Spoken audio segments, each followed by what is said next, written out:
सर्वप्रथम साहित्य का वर्ग हैं अर्थशास्त्र, शाकुंतलम, कादंबरी, उपनिषद, आरण्य, ब्राह्मण, रामायण, महाभारत, ऋग्वेद, सामवेद, यजुर्वेद। तो ऋग्वेद, सामवेद और यजुर्वेद हैं। 1400 ईसी पूर्व का एशिया माइनर का एक अभिलेख जिसमें वैदिक देवताओं का उल्लेख है किस स्थल पर पाया गया है? ये बोगजकोई में पाया गया है। निम्नलिखित में से किस एक स्मृति में यह कथन मिलता है? राजपत्र कपड़े पर अथवा ताम्रपत्र पट्टिका पर लिखे जाते थे। मनुस्मृति। उत्तरी ध्रुव को आर्यों का मूल निवास स्थान मानने वाले विद्वान हैं बाल गंगाधर तिलक। प्रारंभिक आर्य मुख्यतः कौन सा धंधा करते थे? पशुपालन। निम्नलिखित वैदिक शब्दों में कौन सा शब्द कृषि उपकरण का द्योतक नहीं है? चर्षिणी। अध्वर्यु का अर्थ था यज्ञ कराने वाला पुरोहित।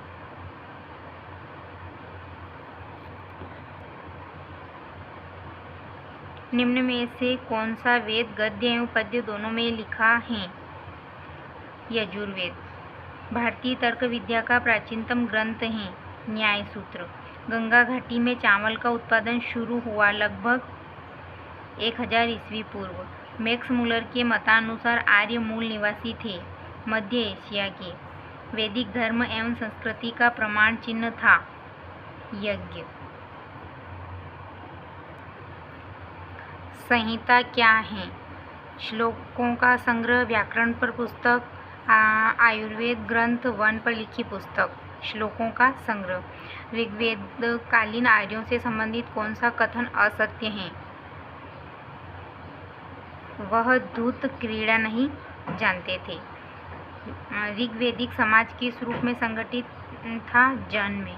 निम्नलिखित में से यह किसका तर्क है कि आर्य मध्य एशिया से आए थे? बेंडस्टीन और मैक्स मुलर का। जाति प्रथा कब सर्वप्रथम जटिल होती हुई दिखाई दी? उत्तर वैदिक युग में। ऋग्वैदिक युग में निम्नलिखित में से कौन सा मनोरंजन का एक साधन नहीं था? नौका दौड़। बाकी सारे थे। उत्तर वैदिक काल में स्त्रियों की स्थिति के संबंध में कौन सा कथन सही नहीं है? उन्हें शिक्षा प्राप्ति का अधिकार नहीं था। ऋग्वैदिक समाज में राज्य सत्ता के विकास के पीछे मूल कारण क्या था? युद्ध का दबाव। निम्नलिखित में से कौन सा ग्रंथ पुराण है? श्रीमद् भागवत।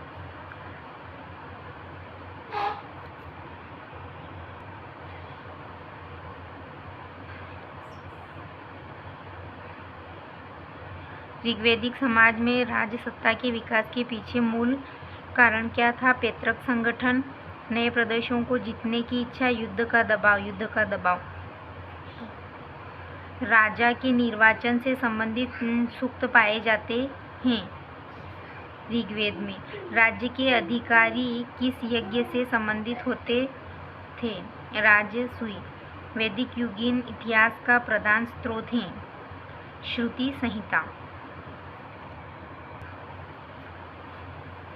वैदिक युग में राजा के पश्चात महत्वपूर्ण अधिकारी थे सेनानी, गोविकर्तन, पुरोहित, रानी। पुरोहित। किस पुराण में कहा गया है वह देश जो समुद्र के उत्तर व हिमाच्छादित पर्वतों के दक्षिण में है भारत कहलाता है? यहाँ भरत के वंशज रहते हैं विष्णु। ऋग्वैदिक सभ्यता का वह तत्व जिसकी उपनिषदों के ऋषियों ने आलोचना की था कौन था? यज्ञवाद। उत्तर वैदिक युग में जाति प्रथा का आधार हो गया था जन्म। द्विज किसे कहा जाता था? निम्नलिखित कथनों पर विचार कीजिए। ऋग्वेद में राजा द्वारा की जाने वाली न्यायिक प्रक्रिया का विस्तृत विवरण मिलता है। Number B. अथर्ववेद में वस्त्रों, दुष्य तथा बकरी की खाल, अर्जुन का व्यापारिक वस्तुओं के रूप में उल्लेख मिलता है। उपरोक्त कथनों में से कौन सा सही है? केवल बी सही है। अथर्ववेद में वस्त्रों, दुष्य तथा बकरी की खाल, अर्जुन का व्यापारिक वस्तुओं के रूप में उल्लेख मिलता है। कठ उपनिषद निम्न में से किस एक से संबंधित हैं? ऋग्वेद से, सामवेद से, यजुर्वेद से, अथर्ववेद से? ये हैं यजुर्वेद से संबंधित। निम्नलिखित में से किस एक में सर्वप्रथम गोत्र शब्द का प्रयोग कुल के अर्थ में किया गया है? अथर्ववेद में किया गया है।